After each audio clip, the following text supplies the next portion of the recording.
Fala aí, pessoal. Bora aprender mais um pouquinho de engenharia? Aqui quem fala é o Juan. Vamos começar. Vamos estudar o traçado de diagramas e dessa vez vamos analisar uma estrutura que contém uma carga distribuída aplicada sobre ela. Essa estrutura é uma estrutura que a gente já analisou em um outro vídeo. Nós calculamos as reações de apoio. E nesse caso, vamos realmente precisar dessas reações de apoio, mas eu já me adiantei, deixei elas calculadas aqui, e caso você quiser saber como é que a gente chegou nesses valores, eu vou deixar aqui no link da descrição o vídeo que a gente fez esse cálculo, e também aqui no card para você conferir. O nosso plano de voo desse exercício é determinar as funções dos momentos fletores e das forças cortantes para cada um dos trechos, e a partir dessas funções, traçar os diagramas de momentos fletores e força cortante da nossa estrutura. Vamos começar definindo os trechos dessa estrutura. Nesse caso, temos um trecho 1 e um trecho 2. A carga distribuída por si só é um trecho, mas nesse caso, a menos que tivesse uma carga concentrada aqui, que nesse caso a gente teria que ter um trecho, separar um trecho até a carga distribuída concentrada e depois outro trecho e por fim o nosso terceiro trecho. Mas nesse caso, como não tem força concentrada, é apenas uma força distribuída, aqui vai ser um trecho, a força distribuída, e onde não tem nenhuma carga, vai ser o segundo trecho. Vamos começar analisando o trecho 1. O trecho 1 é o trecho que compreende de 0 até 3, e para isso é onde compreende a carga distribuída. E vamos começar fazendo um corte em um X qualquer, entre 0 e 3, e vamos analisar a estrutura à esquerda desse corte. Vamos desconsiderar a estrutura à direita e vamos analisar só a estrutura à esquerda.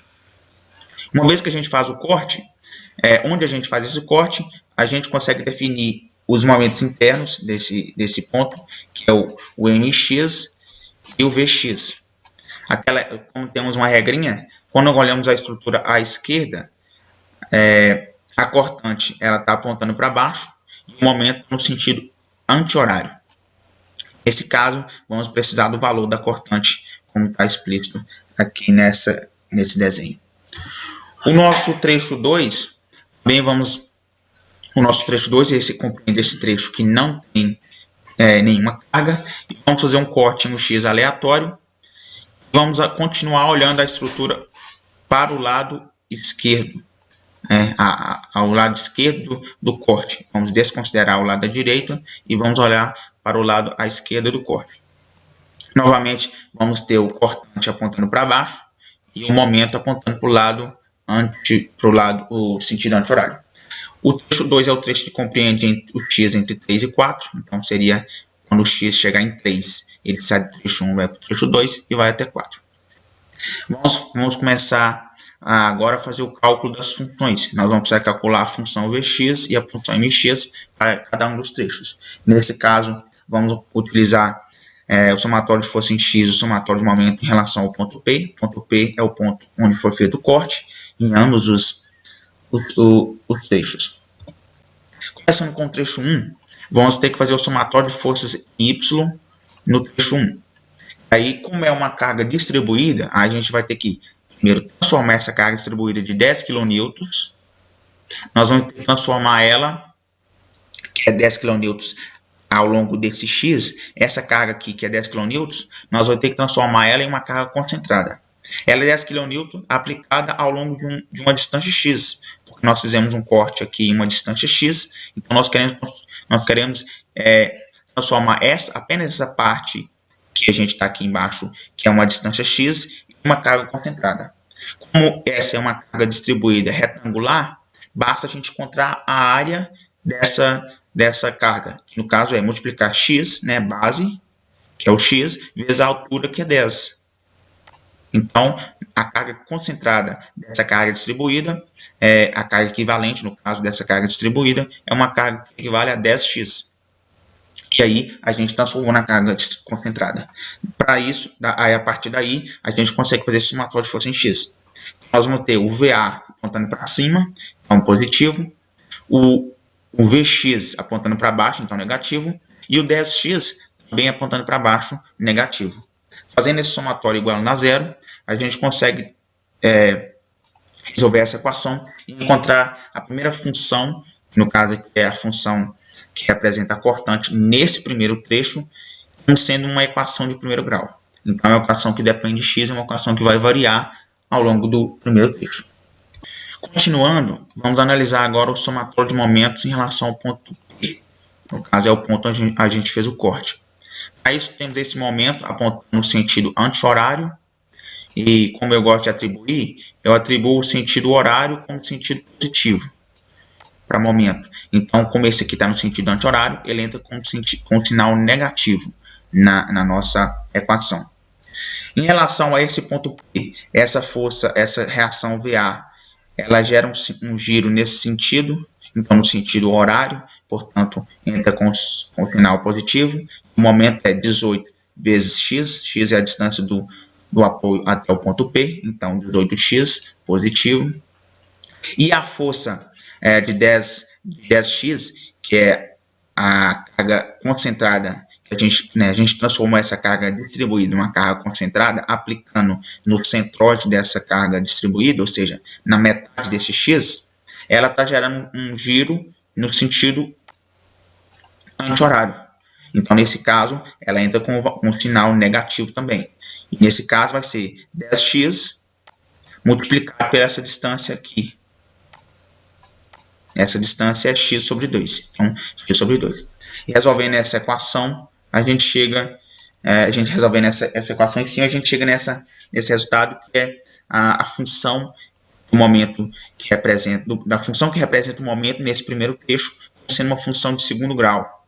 Então, é uma função que vai depender vai variar com x e é uma função de segundo grau. Agora nós vamos analisar o trecho 2, aquele trecho em que o x varia de 3 até 4, e vamos começar pelo somatório de forças em y. Vamos contabilizar todas as forças que estão no sentido de y.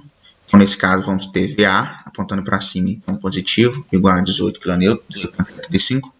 O Vx apontando para baixo, então negativo, e o 30 apontando para baixo, negativo. O 30, nesse caso, é a força equivalente dessa carga distribuída. Resolvendo essa equação, nós vamos encontrar que Vx é igual a uma constante, e essa constante é igual a menos 11,25. Para o somatório de momentos em relação ao ponto P, lembrando que o ponto P é o ponto onde a gente fez o corte, vamos ter, em relação a esse ponto, nós vamos ter esse momento concentrado, mx, como a gente sempre adota o sentido horário como sentido positivo, então esse mx é o sentido anti-horário, então entra como negativo. Em relação a esse ponto, a reação VA, ela faz um giro no sentido horário, então esse momento é positivo, 18 vezes x, que é a distância do ponto onde está aplicado o VA até o ponto P, é x. Então, vamos ter 18x. E a carga de 30 kN concentrada, ela em relação a esse ponto, ela faz um giro anti-horário.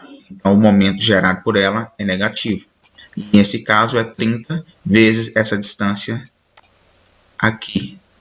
Essa distância seria esse x total menos essa distância aqui, ó, que é 1,5. Já que essa distância total é 3, a metade é 1,5. Então, essa distância aqui de cima, essa distância aqui em vermelho, ela é x menos 1,5. Aí, resolvendo essa equação, nós encontramos esse resultado. E nesse caso, a função mx para o trecho 2 é uma função de primeiro grau, representada por essa função aí. Uma vez calculadas as funções para cada um dos trechos, eu gosto de fazer esse resuminho, que é para a gente ter clareza do que foi feito. Por isso, para o trecho 1 temos essa cortante, essa expressão que representa o cortante. Para o trecho 2 temos essa função. Para o momento temos essa função no primeiro trecho e no segundo trecho essa função. Vamos começar o traçado dos diagramas, pelo diagrama das forças cortantes. Começando pelo trecho 1, onde o x varia de 0 até 3, temos essa função que representa o trecho 1. Daí, como é uma função que depende de x, no x igual a 0, o valor da cortante é 18,75. No x igual a 3, o valor do cortante é 11,25 menos 11,25. Como essa função, essa equação é a equação de primeiro grau, ela forma uma reta. Para formar uma reta, basta 2 pontos. Daí, esses 2 pontos já servem para a gente e a gente já consegue traçar o diagrama nesse primeiro trecho. Está representado aqui. Então, x igual a 0 é 18,75, x igual a 3 é menos 11,25. Nos casos onde o diagrama é nulo, ou seja, onde o cortante é zero, como esse caso aqui, é interessante a gente identificar esse x. Esse x vai ser útil para a gente mais para frente. Por isso, nesse caso, vamos identificar esse x.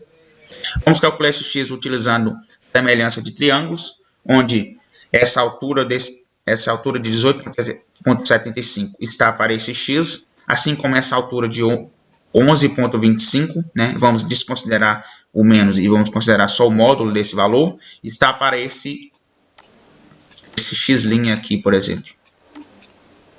Esse x' é essa distância total, que é igual a 3, menos esse x que a gente já tem, a gente está procurando no caso. E aí a gente consegue definir essa igualdade e, isolando esse x, a gente encontra esse x igual a 1,88 metros. Ou seja, essa distância onde o diagrama de cortante é nulo é igual a 1,88 metros. Já para o trecho 2, onde o x varia de 3 até 4, a função que representa o trecho 2 ela é constante igual a 11,25 menos 11,25. Então, independente do x, o valor é constante, é igual a 11,25, negativo. Daí, a gente finaliza o traçado do diagrama de força cortante com os dois trechos. Então, no trecho 1, variável, e no trecho 2, constante. Agora, nós vamos fazer o traçado do diagrama de momentos fletores. No trecho 1, nós vamos ter essa função que representa o trecho. Perceba que essa é uma equação de segundo grau, ou seja, vai nos gerar uma parábola. Para definirmos uma parábola, vamos precisar de no mínimo 3 pontos. Isso que eu identifiquei aquele ponto lá no diagrama de forças cortantes. Porque nós vamos precisar de um terceiro ponto para definir essa parábola. E esse ponto, x igual a 1,88, é o x onde a cortante é zero. O x onde a cortante é zero, o momento é máximo. Então, vamos utilizar esse ponto para definir essa parábola, e esse ponto vai ser o ponto máximo da nossa parábola. Então, definido esse ponto, a gente vai ter 3 pontos. Com esses 3 pontos, a gente consegue traçar a parábola. Daí, para o x igual a 0, vamos ter um momento igual a 0. Para o x igual a 3, nós vamos ter um momento igual a 11,25. E para o x igual a 1,88, nós vamos ter o momento igual a 17,58, que vai ser o ponto máximo da nossa parábola. E aí está a nossa parábola. Então, como vocês podem perceber, x igual a 0 é igual a o momento é 0, x igual a 1,88 é o ponto máximo dessa parábola, temos um momento igual a 17,58, e x igual a 3, temos um momento igual a 11,25. A nossa convenção brasileira define que o momento positivo, o diagrama fica abaixo da linha, então, nesse caso aqui, o abaixo é positivo, mas fica para baixo. O trecho 2, a função que determina o trecho 2 é essa função aqui. Então, como é uma função de primeiro grau, vai nos gerar uma reta. Então, basta 2 pontos. Então, as extremidades desse intervalo já nos servem. Aí, x igual a 3, vamos ter um momento igual a 11,25. E x igual a 4, vamos ter um momento igual a 0. Com esses 2 pontos, a gente já consegue definir a reta. E aí a gente fecha o nosso diagrama no segundo trecho. X igual a 3, nós vamos ter 11,25. E x igual a 4, vamos ter igual a 0. Daí, a gente finaliza o nosso diagrama e finalizamos o exercício.